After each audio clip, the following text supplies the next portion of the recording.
Okay, so today's lesson we're going to be finding the percentage and expressing a percentage. So what I'm actually going to be doing is we're going to be finding the percentage of something, of meaning times, or we're going to be expressing some number as a percentage. So the first thing you need to look at here is Hewen's report card. Hewen's report card could be written as marks out of each total or in percentages. His French test could be 14 out of 20 or is 70%.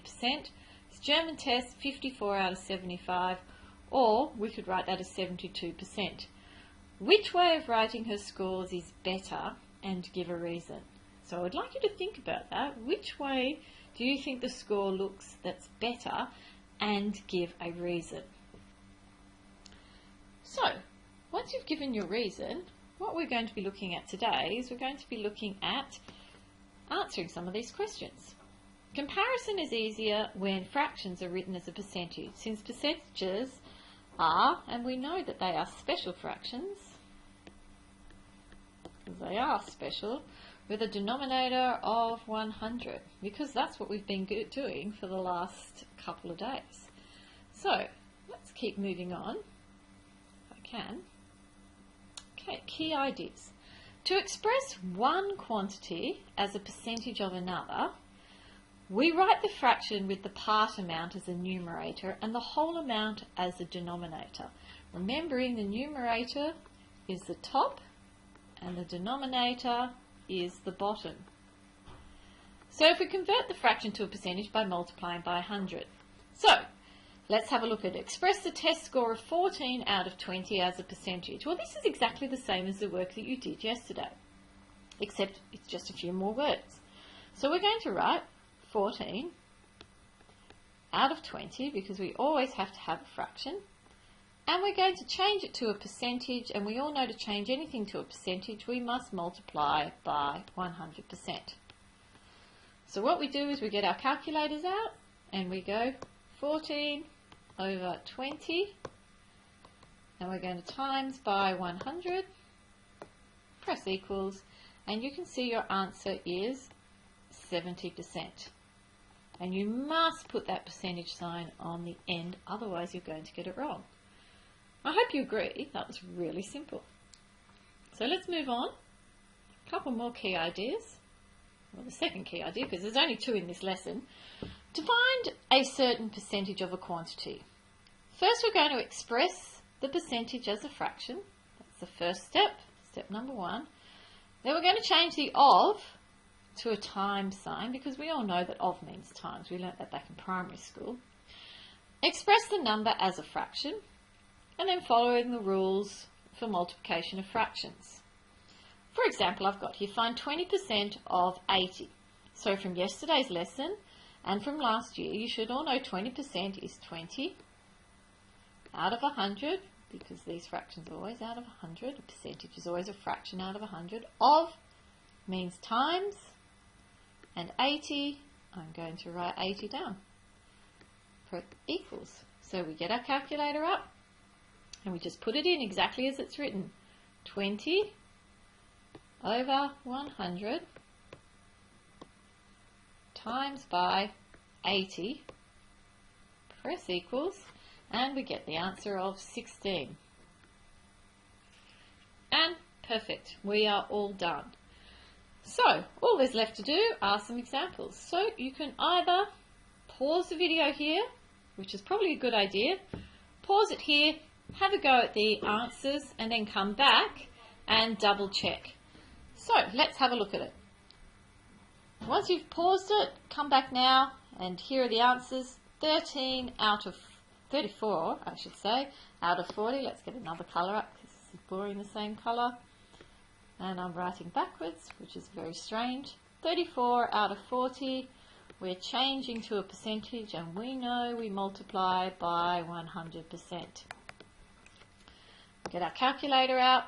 34 divided by 40, and I only did divided by because I was just feeling lazy, times 100. I could have used my fraction button, and I get 85%.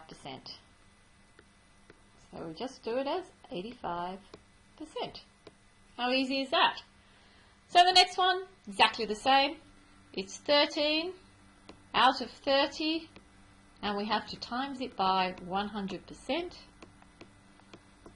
And so we get our calculator out, press clear, 13 out of 30, and we're going to times it by 100%. Of course, we don't use our percent button.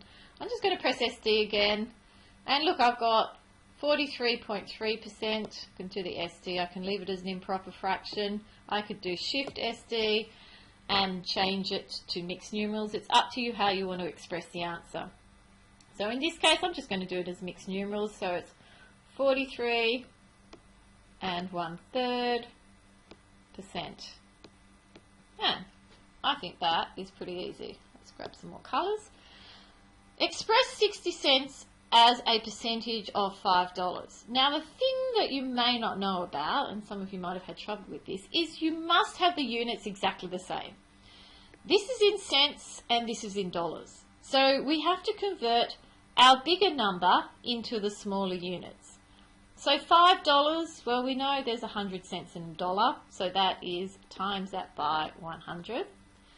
So we're going to have 60 cents over 500, and we're going to times it by 100% to change it into its percentage.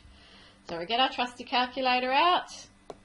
I'm going to do this as a division. 60 divided by 500 times by 100 equals, and that is 12%. So we know that 60 cents is 12% of $5. And here I've got kilometres and metres.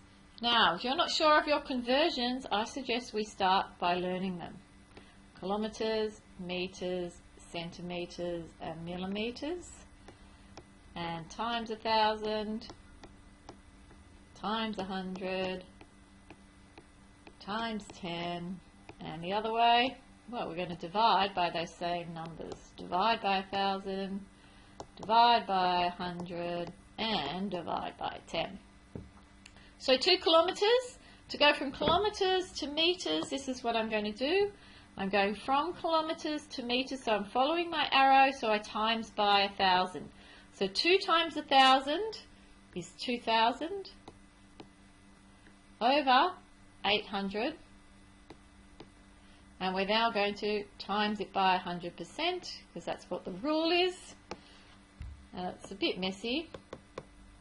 Divided by 800 times by 100, and it's 250%. And that's pretty snazzy. So girls, the only thing that you have to worry about is getting everything in the same units. So you need to write yourself some kind of note about same units, and then you will be perfect. Okay, so let's have a look at the last one. Find 25% of 128. Well, I love these ones. These are super duper easy.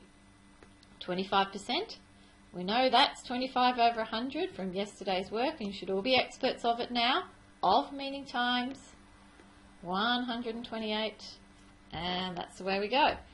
25 divided by 100 times by 128 equals, and 32 is our answer. That's it. We found 25% of 128. We're not finding percentage. We don't need percentage signs. So you need to be very clear as to whether you need a percentage sign like in question 1 and 2, or we're just finding the percentage, what the amount is. So you need to understand the difference. Here we go. Last one, 155% of 60. 155, that we know that's 155%, is over 100. And we times by 60. And away we go. 155 divided by 100 times by 60. Easy peasy. The answer is 93%. Okay, so you know what's coming. Got a quiz coming up. Once you've done the quiz and I've marked it, then you get to go on to the classwork. Let me pull this down so you can see it. So when you get to the end, you might want to pause now, take a note of what the work is, and I will see you in class.